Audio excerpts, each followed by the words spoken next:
දිලිරත් මිනිවිත්තා. සාමාන්‍ය බස්වහරේ මෙයාට ගිනි කුරුල්ලා කියලාත් කියනවා. මේ තමයි පුංචි මිනිවිත්තා.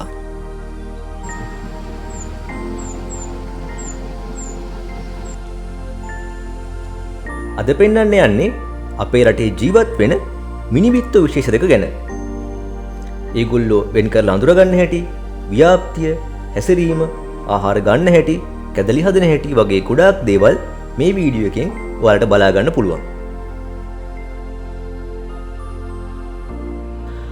අවිස්සාවේල්ලේ පිහිටි සීතාවක තෙත් කලාපීය උද්භිද උද්‍යානය.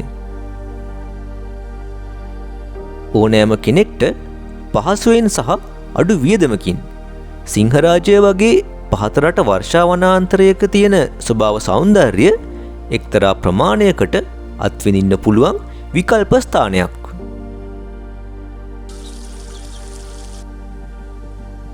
ස්වභාවිකව වර්ධනය වුණ සහ රෝපණය කරන ලද ශාක සහිත ද්විතීයික වැසි වනාන්තරයක ස්වභාවයක් තමයි තියෙන්නේ. දිලිරත් මිනිවිත්තා මෙහිදී පහසුවෙන් බලා ගන්න පුළුවන්. මෙහි විතරක් නෙවෙයි, මෙයා අපේ රටේ සියලුම දේශගුණික කලාපවල හම්බ වෙන කුරුල්ලෙක්. තෙත් කලාපයේ වඩාත් සුලභයි. ශරීර ප්‍රමාණය ගැන කිව්වොත් මයිනෙකුට වඩා ටිකක් පොඩි. වනාන්තර වගේම තුරුගමු බහුල කෙවතු සහ වගාපින් මෙහෙමත් මිනිවිත්තුන්ගේ වාසස්ථාන වෙනවා. එවැනි වාසස්ථානවල ශාක ප්‍රජාවේ ව්‍යංස්තරය සහ උපව්‍යංස්තරය තමයි මෙයාලගේ ශුද්‍ර වාසස්ථානය වෙන්නේ. මෙච්චර වෙලා ඔයාලා දැක්කේ දිලිරත් මිනිවිත්තගේ පිරිමි කුරුල්ලා. මේ ඉන්නේ කිරිල්ලි. පිරිමි කුරුල්ලගේ රතු තැඹිලි තිබුණ තැන් කිරිල්ලිගේ කහ පාටයි. කිරිල්ලිගේ කළු පාට කුරුල්ලගේ තරම් තීව්‍ර නෑ. හිස අලු පාටයි. දිලිරත් මිනිවිත්තට එයාගේ වර්ණය වගේම ලස්සන නාදයකුත් තියෙනවා. බලන්න කලින් අහලා තියෙනවද කියලා?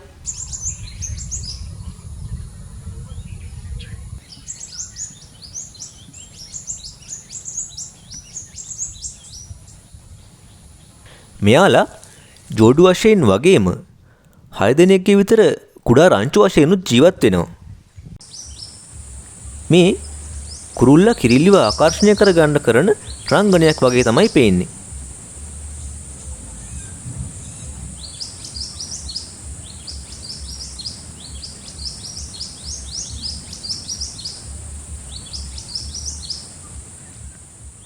දිලිරත් මිනිවිත්තා කියන්නේ කුරුළු නඩ. එහෙමත් නැත්නම් මික්ස් ස්පීෂීස් ෆීඩින් ෆ්ලොක්ස් වල නිතර දකින්න හම්බෙන පක්ෂි විශේෂයක්. කුරුළු නඩයක් කියන්නේ මොකක්ද කියලා දන්නේ නැති අයට මම ඒ ගැන අලුත් වීඩියෝ එකකින් කියලා දෙන්නම්. ගොඩක් මූලාශ්‍ර වලට අනුව දිලිරත් මිනිවිත්තා කියන්නේ ලංකාවේ දේශීය පක්ෂියෙක්. එහෙමත් නැත්නම් බ්‍රීඩින් රෙසිඩන්ට් කෙනෙක්. හැබැයි ලංකාවට සංක්‍රමණික පක්ෂීන් එන කාලෙක හරියටම කිව්වොත් 2015 අවුරුද්දේ ඔක්තෝබර් මාස 18 වෙනිදා මන්නාරමේ ඌරුමලේ ප්‍රදේශයේදී එහෙමත් නැත්නම් ආදම්ගේ පාලම තියෙන හරියේදී ඉන්දියාව පැත්තේ ඉඳන් මුහුද උඩින් දිලිරත් මිනිවිත්තෙක් ලංකාවට ඇතුල් වෙනවා මම නිරීක්ෂණය කරලා තියෙනවා.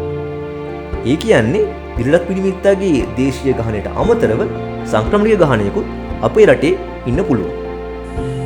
දිලිරත් මිනිවිත්තා කෘමිභක්ෂකයෙක්. හොඳට සෝදිසි කරමින් අත්ෙන් අත්තට පැන පැන මේ කරන්නේ ගොදුරු හොයන එක.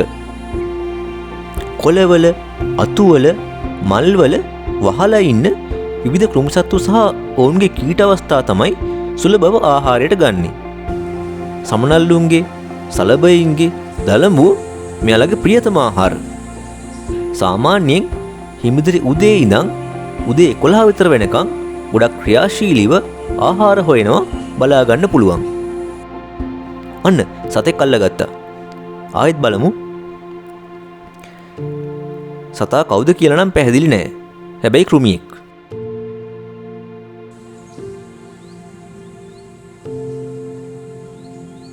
තවත් ගොදුරක්. මේ නම් තනකොළ පෙත්තෙක්ගේ ශිෂුවෙක්. බලන්න මිනිවිත්තගේ හොටේ කෙළවර පුංචි වක්වීමක් තියෙනවා. ඒක උදව් වෙනවා ගොදුරු හොඳින් ග්‍රහණය කරගන්න. කෘමිභක්ෂක කුරුල්ල බහුතරයකගේ හොටේ මේ අනුවර්තනය තියෙනවා. මේ විදියට ගොදුරු හොයාගන්න තියුණු දෘෂ්ටියක් තියෙන්නත් ඕනි.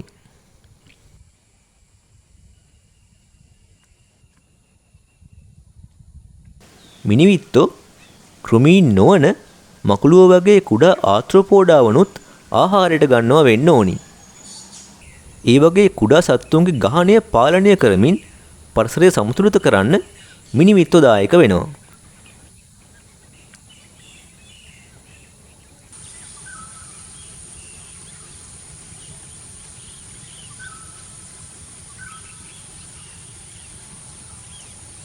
මේ තමයි පුංචි මිනිවිත්තා. දිලිඩත් මිනිවිත්තට වඩා ටිකක් පොඩි. පුංචි මිනිවිත්තා පිරිමි කුරුල්ලගේ පපුව හරියේ විතරයි රතු තැඹිලි පාට තියෙන්නේ. ඊට පහළ ප්‍රදේශය කහ පැහැයට හුරුයි.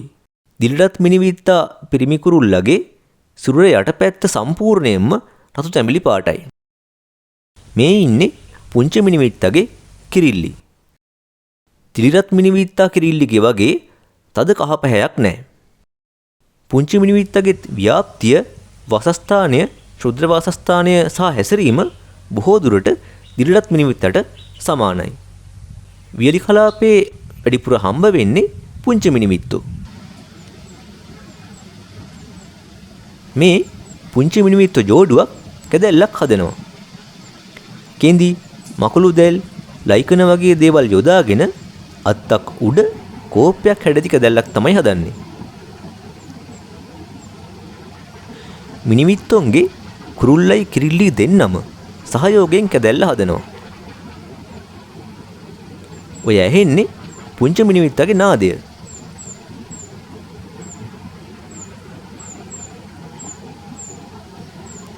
දිලිඩත් මිනිවිත්තගේ කැදැල්ලත් මේ වගේම තමයි.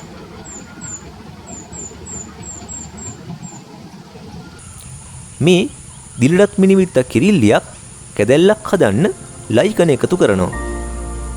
කැදැල්ලේ ලයිකන රඳවන්නේ ඒක විලෝපිකයින්ට පේන එක අඩු වෙන විදියට වේශාන්තරණය කරන්න. මේ එයාගේ කුරුල්ලා. එයාගේ හොටේ තියෙන්නේ ගලවගත්තු ලයිකන.